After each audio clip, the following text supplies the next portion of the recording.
Shields up, Iron Breakers. Rurikhan here coming at you with another video, and ever since the rumor mill started going around Dark Souls 3 and its eventual release and announcement at E3 2015, a lot of people have been asking me for my opinion and my take on that specific title, and I've kind of been holding back because, to be honest, the information that we have right now is very circumstantial. It is very rumor heavy, so I kind of like discussing things in more detail. Like, I like analyzing trailers and stuff like that. But for Dark Souls 3, for some reason, I didn't feel as compelled to go too deep into what has been announced so far. And what has been announced so far is actually nothing. Nothing has officially been announced. All the stuff we have right now are reports from websites. It could all be fake. I mean, it doesn't seem likely because of the screenshots. The screenshots seem like they're the real deal. So that is the one thing that kind of has me convinced that most likely this is true. Most likely it is going to be announced at E3. And I also have to say I believe it is probably going to be announced at either the Sony conference or the Microsoft conference. I am not sure which one. But I believe it is going to show up on one of these two, because otherwise at this point Bandai Namco would probably have reached out to people to schedule appointments and stuff like that. And to be honest, I personally haven't heard anything about it, and I do have a couple of contacts over at Namco. So I believe that unless they were saving it to be this big surprise, they would have probably reached out to people so that people could get stuff booked and whatnot. But I don't know. I don't know what the plan is. I don't know what is happening. I have no idea. Again, as far as we know, this could all be just rumors. This could all be fake. It's just, it doesn't seem likely at this point. So while there's not a whole lot to talk about, there has been a date posted. Recently we had a screenshot. Not a screenshot, like an image that is supposedly going to be using for promotional purposes in E3. And that image has been leaked, and it does say Dark Souls 3, early 2016. So that is the thing that I would like to start addressing, which is the first thought that came to my head when I started hearing about Dark Souls 3. I was like, feels kind of early, but maybe they're just announcing it early. You know, that's kind of like what I thought. And then when you see the promo image that says coming early 2016, I'm just like, it is way too soon. It is just way too soon for another Souls game. I'm sorry. I mean, I know that there's a lot of people that you guys are just dying to dive into this game, and you guys just want to like hype yourselves up to no end and whatnot. And my take on it, though, is it's just way too soon. I mean, let's take a look at the history of Souls titles since Demon Souls. I'm just going to go since Demon Souls because that is when I personally got into the Souls series. And kind of, I want to say, when the Souls series really was brought to the limelight. Because, yeah, you have the Kingsfield series or whatever before the Souls series, which also had some elements and some stuff. But to me, everything really came together with Demon Souls. That was the game that I was very passionate about, and it was one of the reasons why I bought a PlayStation 3 when I did.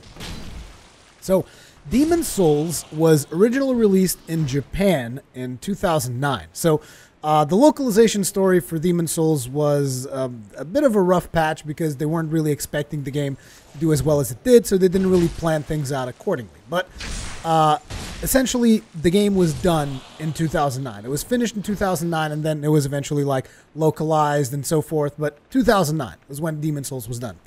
Then Dark Souls was 2011, and it was 2 years and like over 6 months after. So like, let's say 2 years and a half after Demon Souls. That was when Dark Souls came out. Then you look at Dark Souls 2. Dark Souls 2 came out in 2014. So that was 3 years. Well, not necessarily 3 years. It was probably along the same lines of 2 years and a couple of months. I'm not going to go into specifics here, but let's just say it was 2 years and a couple of months because Dark Souls 1 was like in October and Dark Souls 2 was in March. So there you go. But yeah, it was 2 years and something, and boom, Dark Souls 2.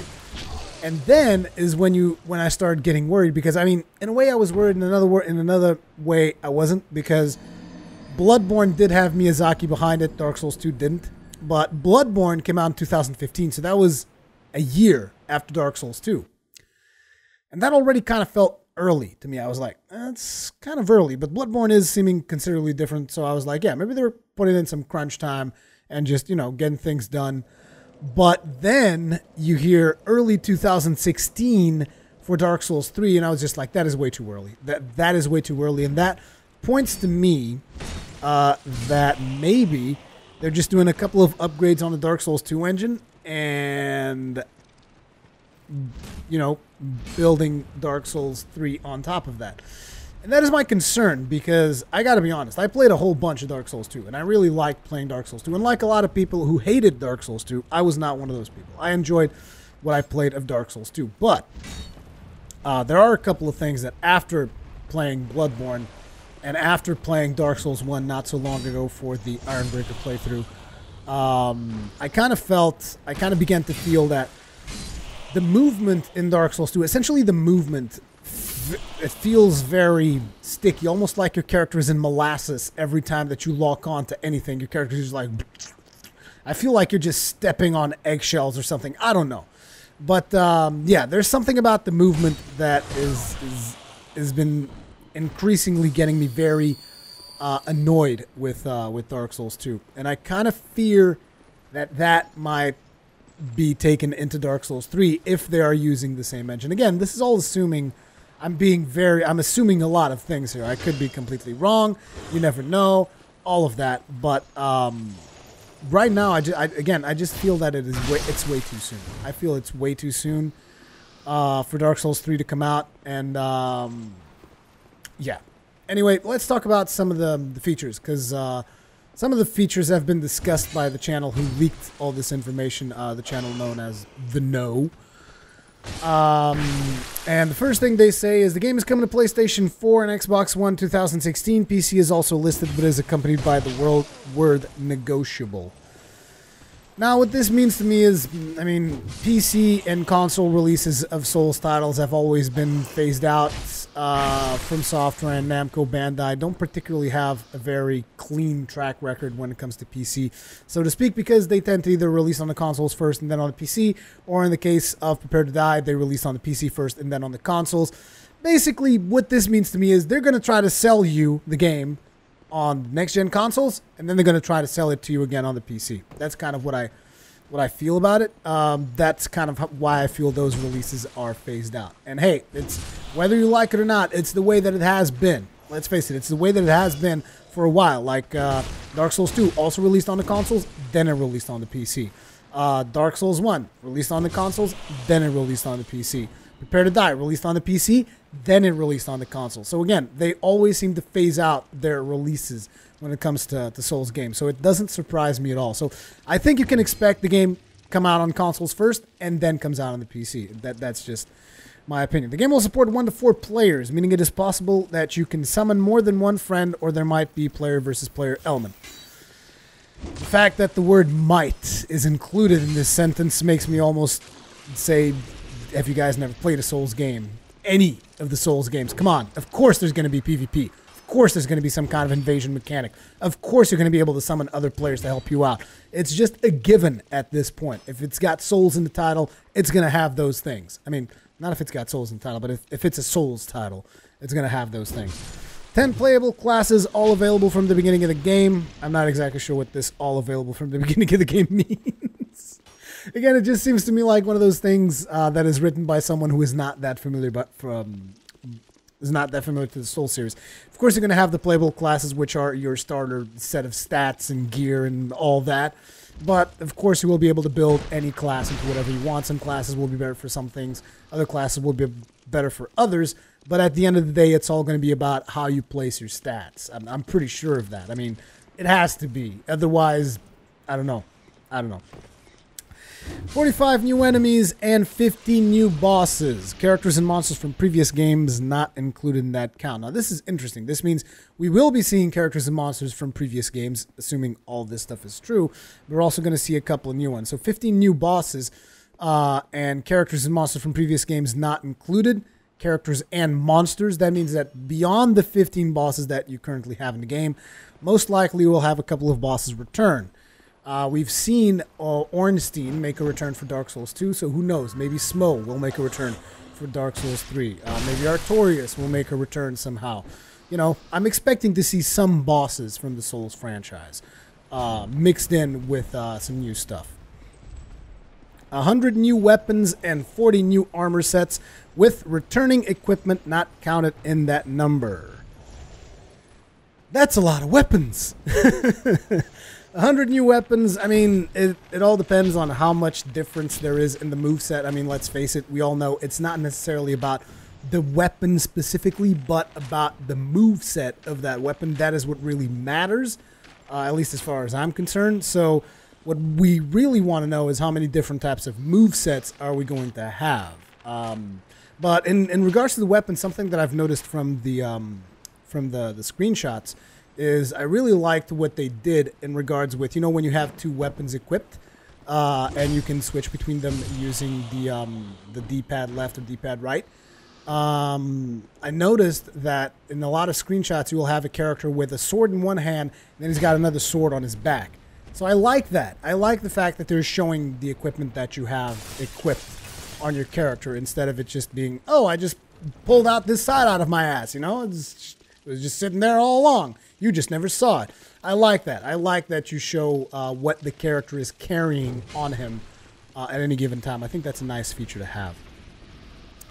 60 minutes of cutscenes, mostly an engine rather than pre-rendered. Well, usually pre-rendered cutscenes is just the first video of the game. That's usually what it tends to be. The rest of those usually tend to be in-game, so not all that surprising. There will be around 12 areas in the game. This doesn't really tell you all that much because, I mean, if you just take the Burg as one area, you have, in Dark Souls 1, for instance, you have quite a lot of sub-areas in the Burg, like the Undead Parish, the Burg itself, the Undead Burg, and just like the lower Undead Burg, you have a ton of areas there, and you could consider all of those to be just like one area. So I'm not sure what 12 areas means. But yeah, I'm pretty sure you're going to have a game that's about the size of Dark Souls 1 in length. At least I hope so. I hope they don't overdo it like Dark Souls 2, because Dark Souls 2 was just like really big, and I kind of felt sometimes that it does overstay its welcome, which doesn't add as much to the replayability of the game, which is interesting when I say it like that, because it almost sounds like you mean to tell us that a game that has less content is more replayable, and in a way, yes, because I mean, one of the things about Dark Souls, at least to me personally, is doing different builds. So I like to do a build, and then I like to do another one and see what kind of different playstyle I can achieve with that other character. And if I'm stuck in the same build for hours on end, I'm gonna burn out of the game. Whereas if I just, you know, if I'm done with one build and I can switch to a different build, you know, I kind of appreciate that, and to me, that adds more replay value. But that could be just me again. Next up, we'll change the way you interact with players online. You'll now participate in sacrifice ceremonies. You can drag bodies around, choose where to sacrifice them, perform the ritual, and visit another player's game. Doing this makes you a target for other players. These will also change your game, such as a sacrifice creating a bonfire at the location you choose to sacrifice the body. Okay, this is a pretty big deal, because one of the ways that Dark Souls has always set its pace was through the location of the bonfires, or in the case of Bloodborne, the lamps, or in the case of Demon Souls, the, what do you call them? I forget, the Archstones? Yeah, that thing. Well, no, actually not the Archstones. It's got another name, but I forget the name. Whatever. You know what I'm talking about. That's the way that Dark Souls kind of sets its pacing, and it adds those checkpoints for people. Now, if you can choose where to leave a bonfire, that is a big mechanics change. It's a pretty big deal if you can just like, oh, I'm going to put a bonfire over here, and I'm going to continue from here. And it might also lead you to make the game harder, a lot harder, or a lot easier on yourself, depending on where you place a bonfire. So it definitely adds a new element to the game. If this is the case, again, this might just be rumors, all that stuff. But if this is the case, it could dramatically change the way that we look at the game, the way that we look at the bonfire mechanics and all that. Now, in regards to the sacrifice ceremonies to visiting other players, it would kind of be cool, I guess, if instead of having the bloodstains where you see the way other players died, you just would have like a corpse. You could have a mechanic similar to the one that you have in Dark Souls 1 for those little crab-looking things, the vagrants, where if a player dies in a location and he loses a lot of souls, like a Vagrant can spawn there, and another player can find that Vagrant, which was something that you didn't see all that often. I think a lot of players probably went through Dark Souls multiple times, never seen a Vagrant. And it wasn't a particularly hard monster or anything. It was just like supposed to be a residue of the other player's souls. It looked almost like a crab type of thing. And you could have a mechanic like that, except instead of leaving the Vagrant, you would actually have the other player's corpse. And that would be what allowed you to kind of invade another player's world. And that would be an interesting thing. That would be very, very interesting in my opinion. And you'd be able to like perform sacrifice, invade other player's world. And although it seems kind of incredibly punishing if the mechanic would work like that, I guess it would be cool if you could do that to go and help the other player. Because like, oh, I just lost all these huge souls, and the game creates like a system where maybe someone else can go help you out. But it seems like they want you to go and harass that player even more. It's like, oh, you died over here, and now we're going to leave your corpse over here for this other player so that they can come and invade you. So I don't know. I don't know how they're going to do it, but I feel it would be a really fun thing if they did it the way that I was saying with the Vagrant mechanic.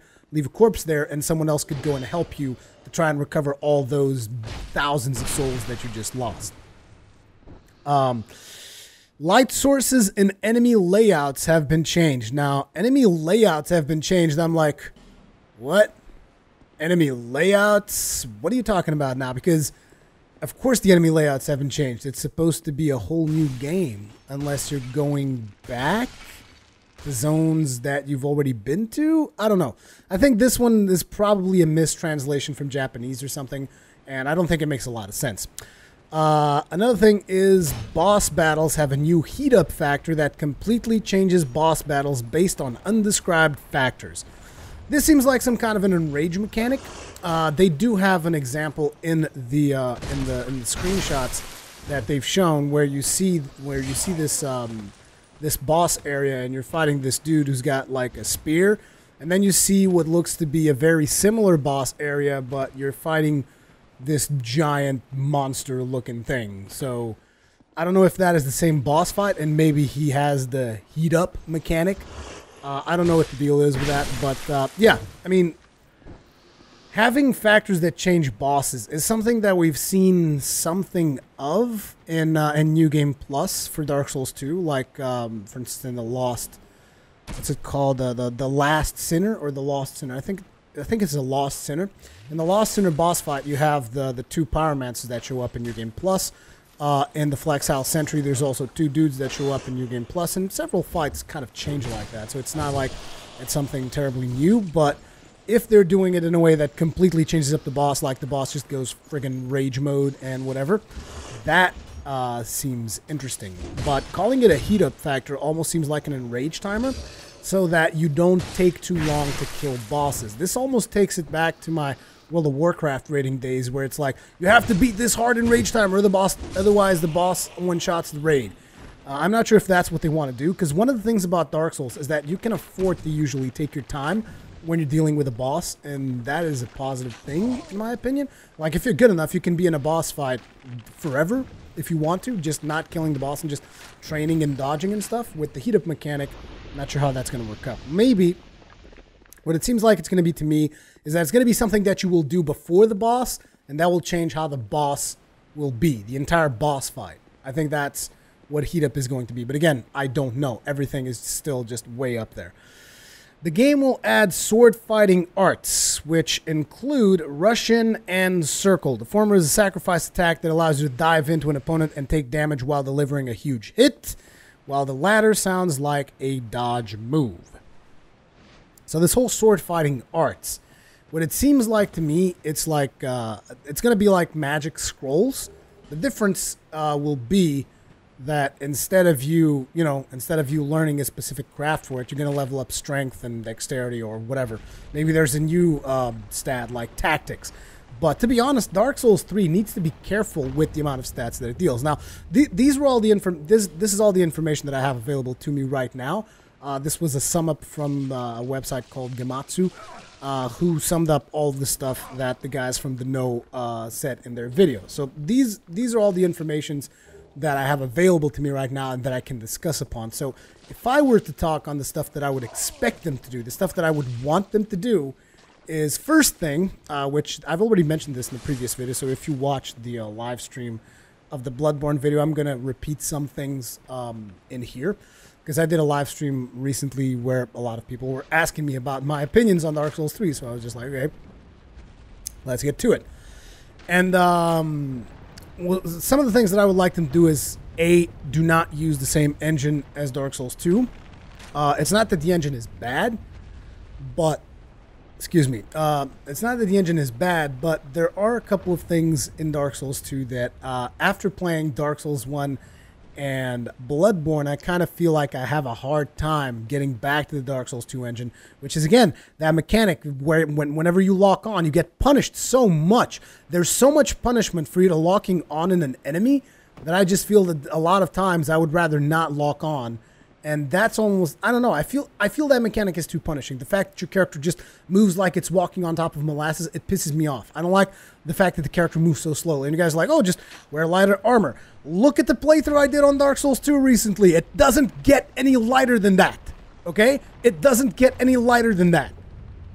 Any lighter than that, you're naked. And still, it still felt like slow, you know?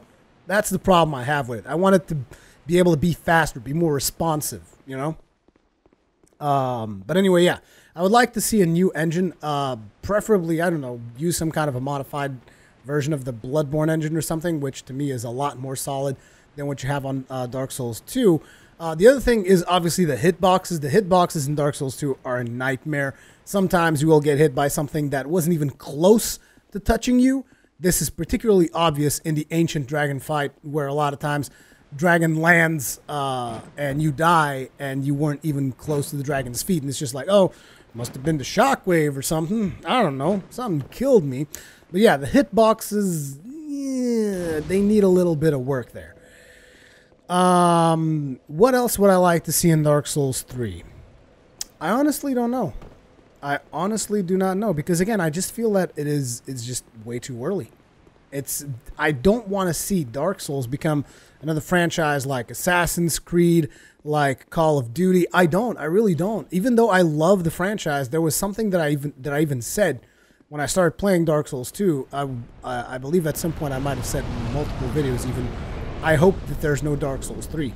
And the reason I said this is because I want Dark Souls to kind of remain something that is very memorable, as opposed to something that is going to be diluted into, like, you think of Assassin's Creed, for instance, and you're like, what Assassin's Creed are we on now? Fucking 50? I don't know. I don't know what happened. I lost count after I finished Assassin's Creed 2. I was like, I'm sorry, while I was trying to finish this one game of yours, you released like 5 more, and I just kind of gave up on your whole damn franchise. But I understand that some people just obsessively play Souls games and don't play anything else. I understand that you want to play more Souls games, but I don't think anybody wants to see Souls be diluted down to the level of Assassin's Creed or anything like that. So I really wished they would have taken more time and really rethink. As a matter of fact, what I wanted to see is new IP. One of the things that made me incredibly happy about Bloodborne is that it was a game that was being made by From Software, specifically by Miyazaki, and it wasn't a Souls title. You know, I like that. The reason I like that is because they were, you know, they were trying something new. They did the whole thing with the shotguns, and the mechanic was really cool, you know? And I was hoping that they would make another one of those instead of building on top of Dark Souls. But I understand Dark Souls has a name, and everybody's like, oh my god, Dark Souls is amazing, the hardest game in the world. And even despite the fact that I keep telling people it is not the hardest game in the world, it is far from being the hardest game in the world. As a matter of fact, I think it is one of the easiest games to play because I play so much of them. It's just a game that requires a little bit of practice. But yeah, I mean, those are basically my opinions at this point, and anything that I said in this video can pretty much be out of date by tomorrow. It can pretty much be out of date by a couple of hours from now, which is why I don't want to delve too far into this. And particularly, I'm going to be at E3 this year, so hopefully I will try to get more news. I will try to get as much as I can out of Namco Bandai there if they do announce it. And like I said, I just think that if you guys are very curious about this, keep an eye out on the Microsoft and the Sony press conference, because I would wager that that is where Dark Souls 3 is going to be shown first. Probably the Microsoft one. Almost for sure. Even though the leaked screenshots are PlayStation, so it could be the Sony one. I don't know. But yeah, that's going to be it for this video, guys. Leave me your comments. Keep on the discussion going in the comment section. I'll try to reply to as many comments as I possibly can. You guys know I read all of my comments, so I'll try to keep replying to you guys. Any specific questions that you have in regards to Dark Souls 3, leave them below. I'll try to answer as much as I can from what I know and give you guys my take on how I feel in regards to that. But again, there's just not a whole lot more to talk about at this point. Thank you very much for watching, and I'll see you in the next one.